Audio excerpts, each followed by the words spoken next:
Uma vida com propósitos, de Rick Warren.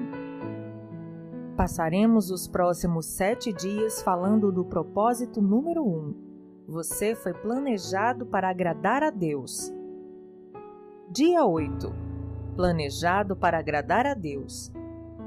Tu criaste todas as coisas e é para o teu agrado que elas existem e foram criadas. Apocalipse capítulo 4, versículo 11.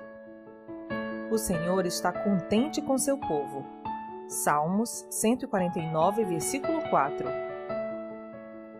Você foi planejado para agradar a Deus. No instante em que você chegou a este mundo, Deus lá do céu, como testemunha invisível, sorria ao assistir a seu nascimento. Ele quis que você existisse, e sua chegada lhe deu enorme prazer. Deus não precisava criar você, mas decidiu criá-lo para a satisfação dele. Você existe para benefício, glória, propósito e prazer de Deus. Dar satisfação e viver para o prazer de Deus é o primeiro propósito de sua vida. Quando você entender plenamente essa verdade, jamais voltará a se sentir insignificante, pois isso prova o valor que você tem. Se você é assim importante para Deus, e se Ele o considera valioso o suficiente para mantê-lo consigo por toda a eternidade, como você poderia ser mais importante do que você já é? Você é um filho de Deus e proporciona prazer ao coração dele, mais que qualquer outra criatura. A Bíblia diz: Deus já havia resolvido que nos tornaria seus filhos por meio de Jesus Cristo, pois este era o seu prazer e sua vontade. Efésios capítulo 1, versículo 5. Um dos maiores dons que Deus lhe concedeu foi a capacidade de apreciar o prazer. Ele o criou com 5 sentidos e emoções para que você pudesse experimentar essa sensação. Ele deseja que você aprecie a vida, não que apenas a suporte. O motivo pelo qual você pode sentir prazer é que Deus o fez à sua imagem. Com frequência, esquecemos que Deus também tem emoções. Ele possui sentimentos intensos. A Bíblia diz que Deus sofre, fica enciumado, sente compaixão, piedade, bem como alegria, regozijo e satisfação. Deus ama, sente prazer, exulta, desfruta e até mesmo ri. Dar prazer a Deus é o que se chama adorar. A Bíblia diz: o Senhor se agrada somente daqueles que o adoram e confiam em seu amor. Salmos 147, versículo 11. Qualquer atitude sua que agrade a Deus é um ato de adoração. Como diamante, a adoração apresenta várias facetas.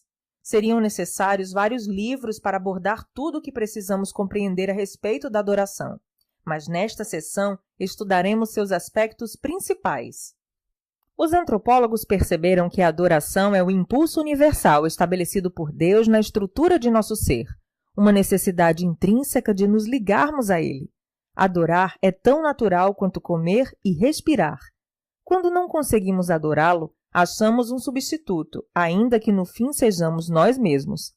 A razão pelo qual o Senhor nos fez com esse desejo é que Ele anseia por adoradores. Jesus disse que o Pai procura adoradores. Isso está em João, capítulo 4, versículo 23.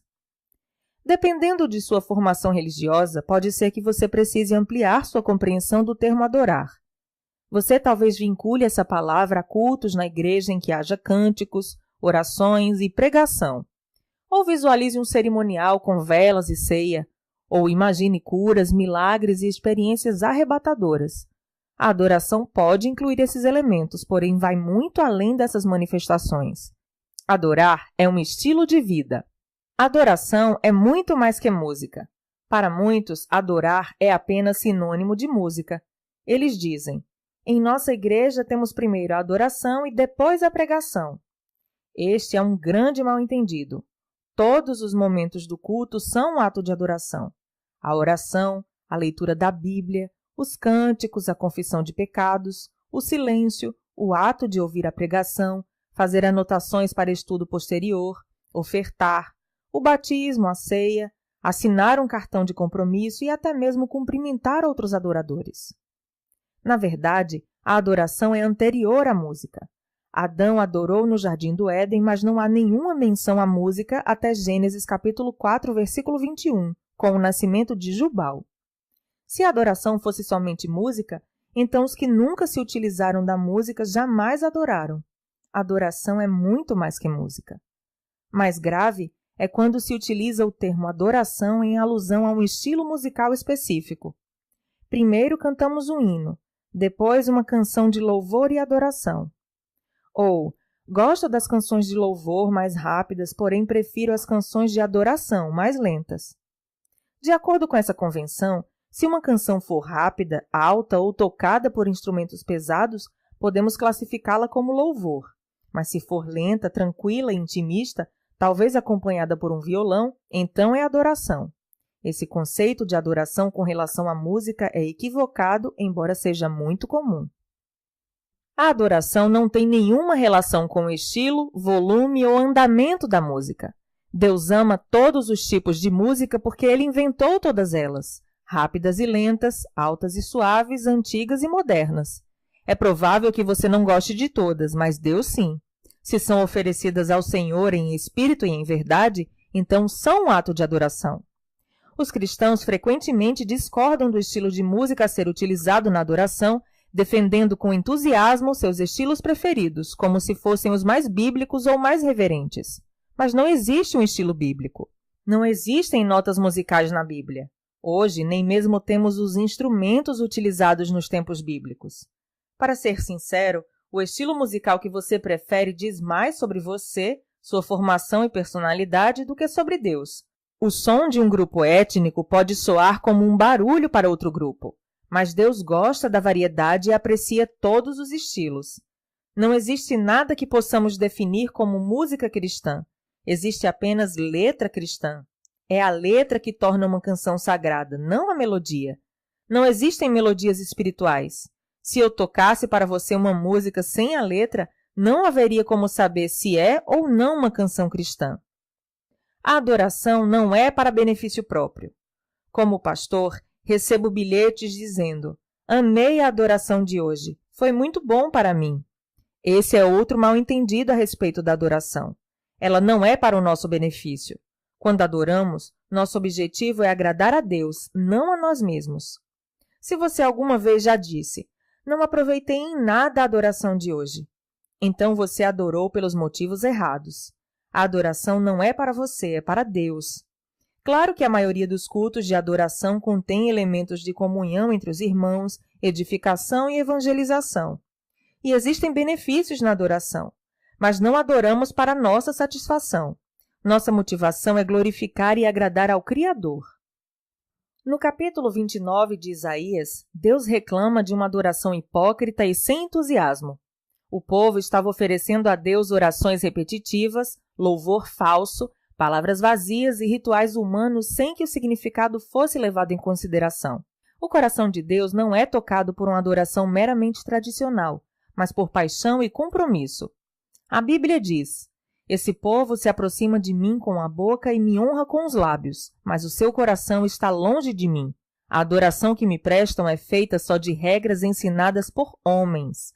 Isaías capítulo 29, versículo 13. A adoração não é parte de sua vida, é sua vida. A adoração a Deus não se limita aos cultos na igreja, pois nos foi dito: estejam sempre na sua presença.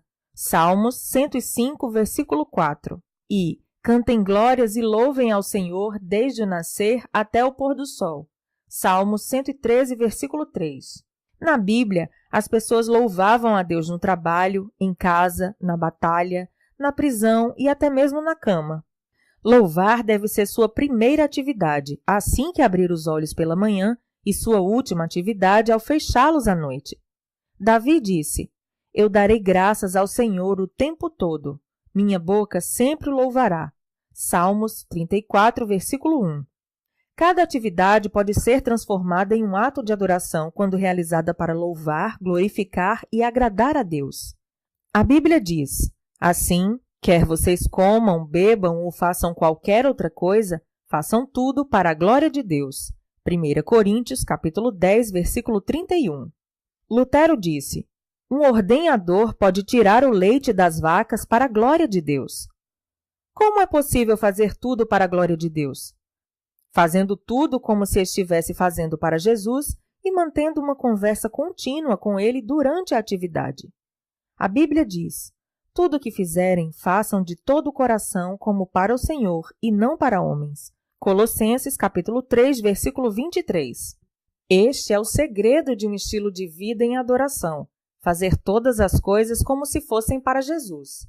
A Bíblia diz: portanto, com a ajuda de Deus, quero que vocês façam o seguinte: entreguem a vida cotidiana, dormir, comer, trabalhar, passear, a Deus como se fosse uma oferta. Romanos capítulo 12, versículo 1. O trabalho torna-se adoração quando você o dedica a Deus e o realiza consciente de sua presença. Logo que me apaixonei por minha esposa, pensava nela o tempo todo. No café da manhã, dirigindo para a escola, assistindo às aulas, na fila do supermercado, abastecendo o carro, eu não conseguia parar de pensar nessa mulher.